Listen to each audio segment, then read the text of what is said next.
ஓம் சாந்தி. 11/2/2025 சாக்கார முரளி.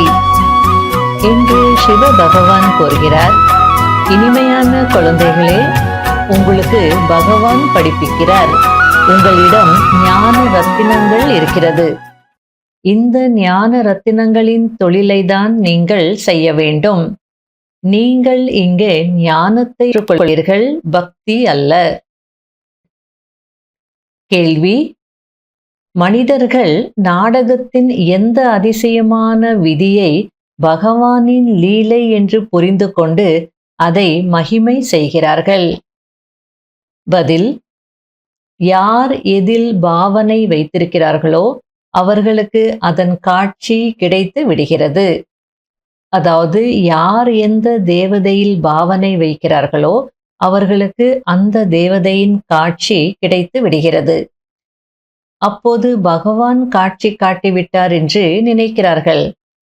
ஆனால் நடப்பது அனைத்தும் நாடகத்தின் அனுசாரம்தான் நடக்கிறது.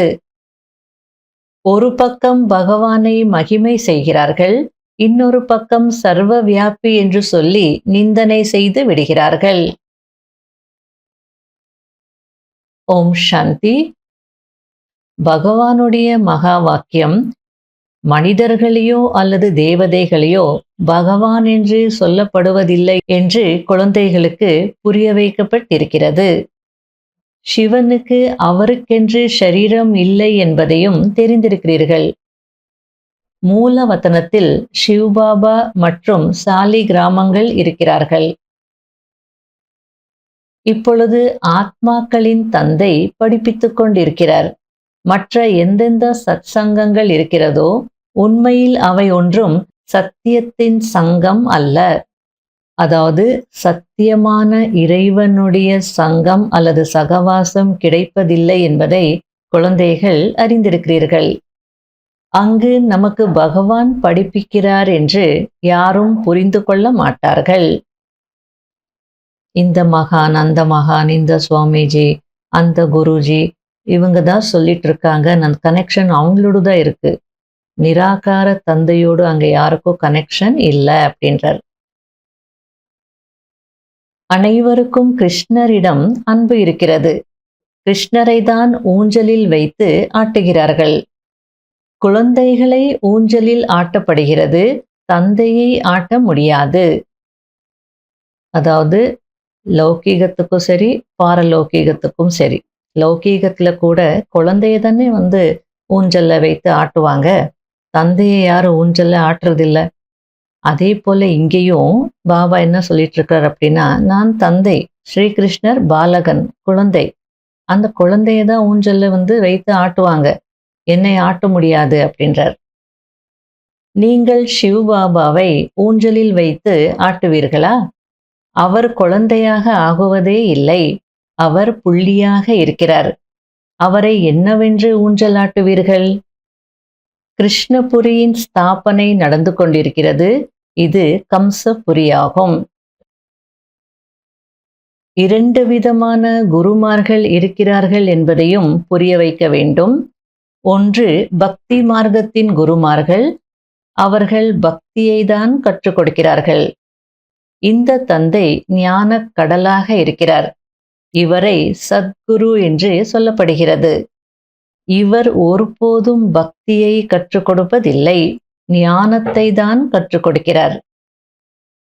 மனிதர்கள் பக்தியில் எவ்வளவு குஷி அடைகிறார்கள், வாத்தியங்களை இசைக்கிறார்கள்.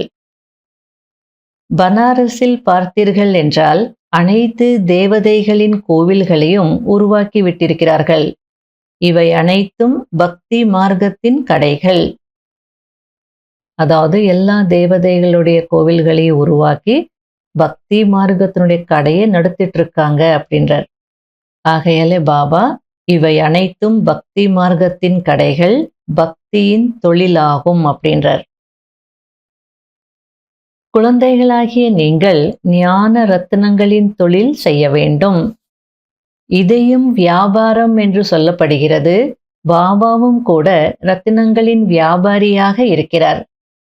எந்த ரத்தினங்கள் என்பதை நீங்கள் தெரிந்திருக்கிறீர்கள். இந்த விஷயங்களை போன கல்பத்தில் யார் புரிந்து கொண்டார்களோ அவர்கள்தான் புரிந்து கொள்வார்கள். மற்றவர்கள் புரிந்து கொள்ளவே மாட்டார்கள். ஆத்மாக்கள் வசிக்கும் இடம் அனைத்தையும் கடந்திருக்கிறது என்பதை குழந்தைகளாகிய நீங்கள் தெரிந்திருக்கிறீர்கள். அங்கே சூரிய சந்திரனுடைய வெளிச்சம் இருப்பதில்லை. முழு விளையாட்டும் பாரதத்தை வைத்துதான் இருக்கிறது. பாரதத்தை போன்ற தூய்மையான கண்டம் வேறு எதுவும் இல்லை. இந்த உலகம் முழுவதும் சமுத்திரத்தின் மீது நிற்கிறது. இது ஒரு தீவாகும். இதன் மீது ராவணனுடைய ராஜ்யம் இருக்கிறது. அனைத்து சீதைகளும், அதாவது ஆத்மாக்களும் ராவணனுடைய ஜெயிலில் இருக்கிறார்கள். இவை அனைத்தும் எல்லையற்ற விஷயங்கள். ஆனால் அவர்கள் எல்லைக்குட்பட்ட கதைகளை உருவாக்கி விட்டார்கள். இந்த சூக்ஷ்மவதனத்தின் பாகமும் கொஞ்ச காலத்திற்கானதாகும். இப்பொழுது நீங்கள் வந்து சென்று கொண்டிருக்கிறீர்கள். பிறகு ஒருபோதும் செல்ல மாட்டீர்கள். அதாவது ஆத்மாக்களாகிய நீங்கள் மூலவதனத்திலிருந்து வருகிறீர்கள் என்றால் சூக்ஷ்மவதனத்தின் வழியாக வருவதில்லை, நேராக வருகிறீர்கள்.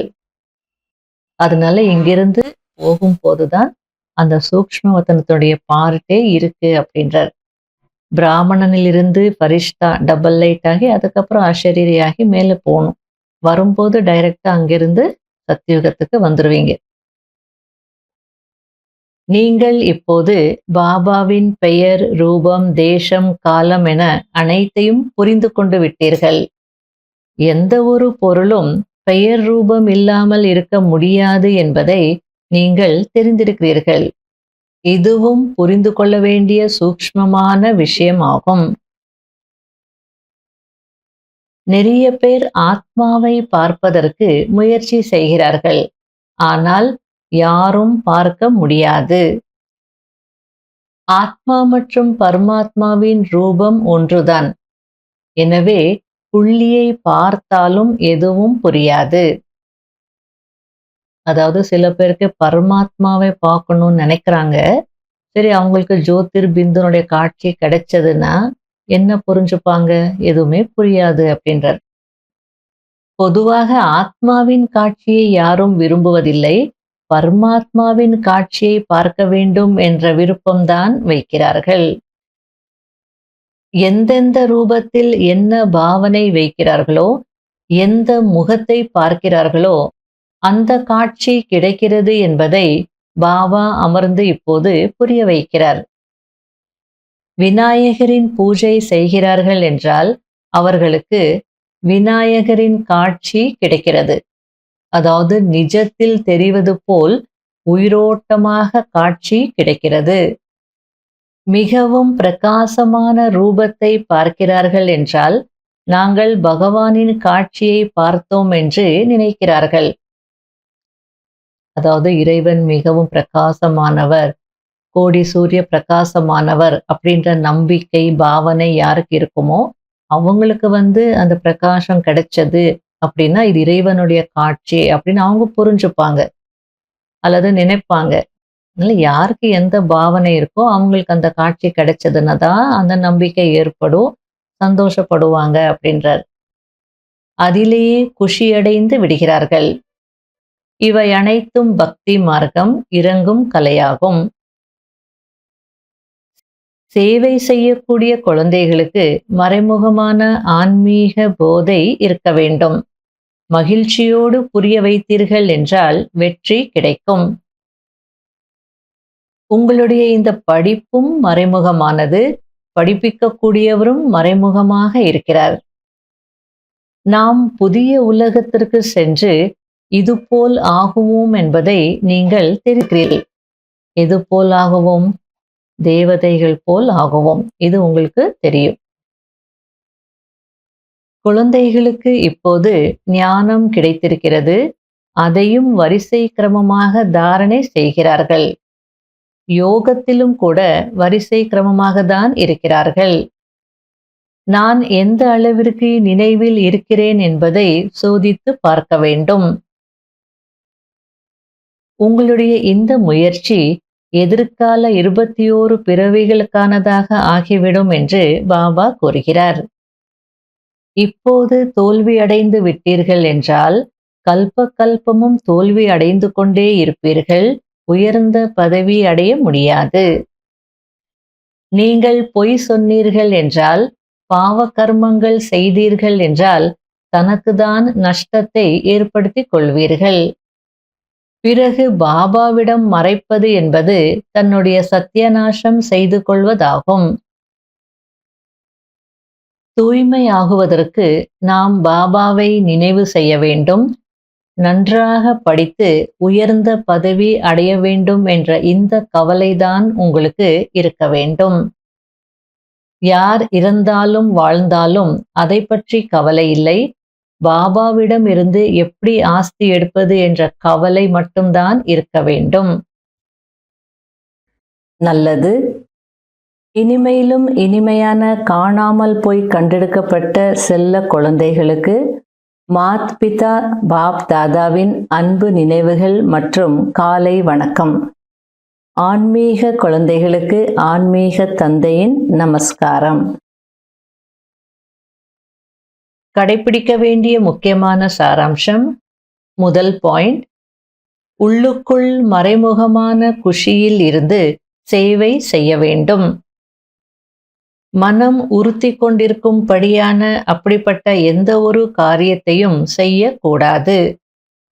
நாம் எந்த அளவிற்கு நினைவில் இருக்கிறோம் என்று தன்னை சோதிக்க வேண்டும். இரண்டாவது பாயிண்ட், நாம் நல்ல விதத்தில் படித்து உயர்ந்த பதவி அடைய வேண்டும் என்ற கவலை சதா இருக்க வேண்டும். எந்த ஒரு விக்கர்மமும் செய்துவிட்டு பிறகு பொய் சொல்லி தங்களுக்கு நஷ்டத்தை ஏற்படுத்தி கொள்ள கூடாது. வரதானம். மன்மனாபவ என்ற மகா மந்திரத்தின் மூலம் அனைத்து துக்கங்களிலிருந்தும் கடந்திருக்கக்கூடிய சதா சுகஸ்வரூபம் ஆகுங்கள். எப்பொழுதாவது ஏதாவது ஒரு விதமான துக்கம் வந்தது என்றால் மந்திரத்தை எடுத்துக் கொள்ளுங்கள். அதன் மூலம் துக்கம் ஓடிவிடும். அதாவது பக்தி மார்க்கத்துல துன்பங்கள் கஷ்டங்கள் வரும்போது மந்திரம் சொல்லுவாங்க இல்லையா?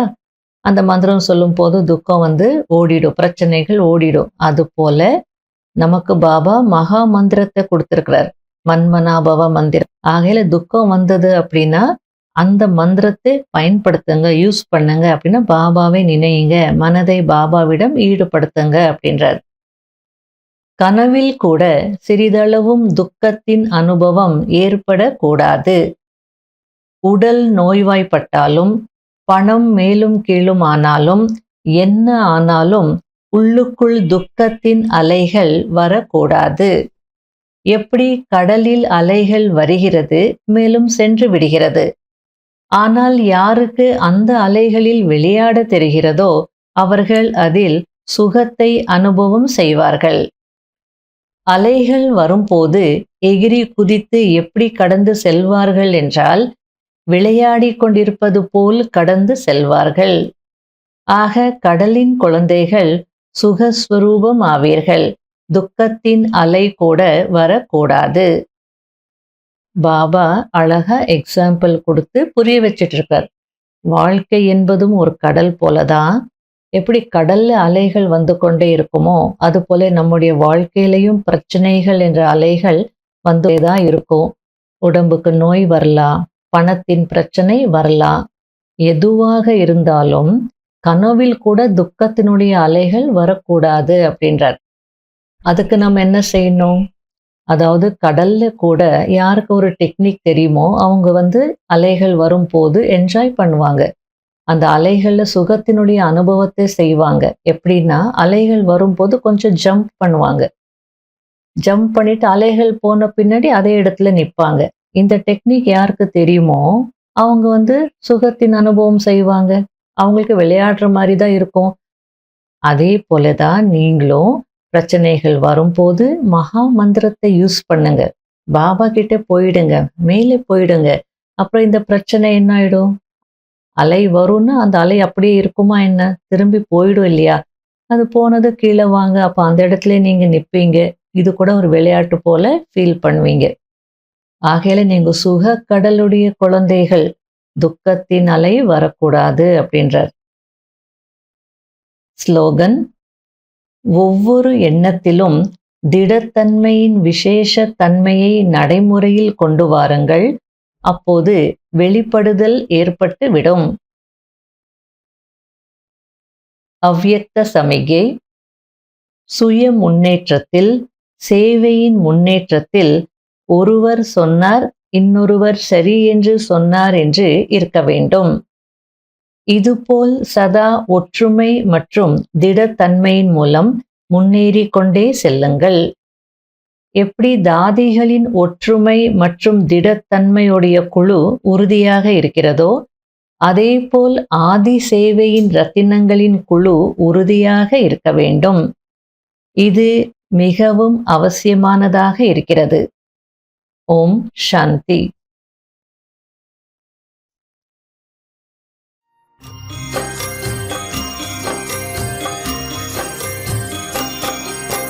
பாபா உஞ்ஞானத்திலே மூழ்கிடுவேனே, மூழ்கி தினமும் முத்தெடுத்து முடிசூடுவேனே.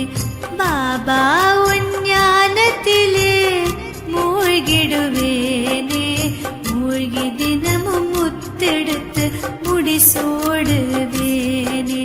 நரகமாமே உலகை சொர்க்கமாய் மாற்ற,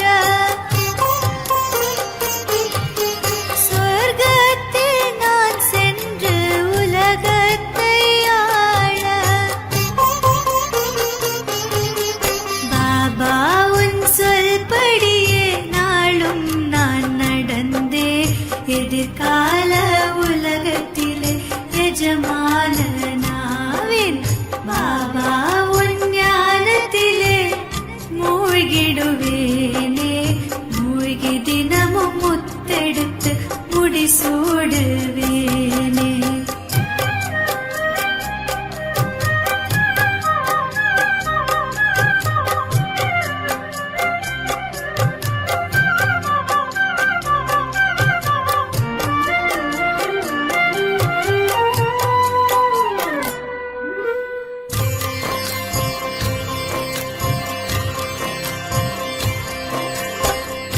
இதயம் கவர்